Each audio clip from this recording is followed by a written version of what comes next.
The WHO, that's the World Health Organization, receives vast amounts of money from the United States, and we pay for a majority, a biggest portion of their money.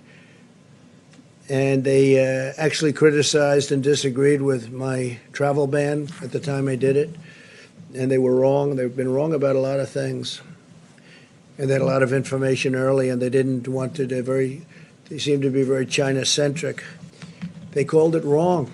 They called it wrong. They missed the call. They could have called it months earlier. They would have known. And they should have known. And they probably did know. So we'll be looking into that very carefully. And we're going to put a hold on money spent to the WHO. We're going to put a very powerful hold on it, and we're going to see.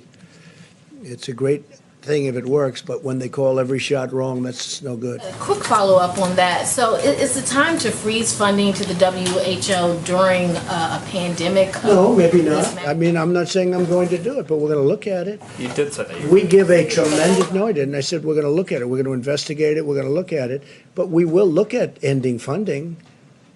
Yeah, because you know what? They called it wrong. And if you look back over the years even, they're very much, everything seems to be very biased toward China. That's not right. As possible.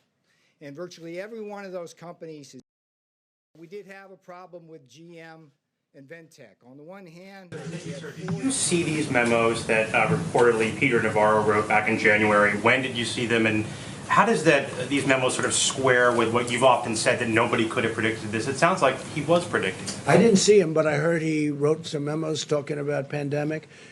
I didn't see him. I didn't look for him either. So at the time, though, when Peter Navarro did circulate those memos, you were still downplaying the threat of coronavirus in the U.S. You were saying things like, "I think it's a problem that's going to go away within a couple of days." It will go away. You said within a couple of days the cases will be down to 0. Well, the cases really didn't build up for a while, but you have to understand, I'm a cheerleader for this country.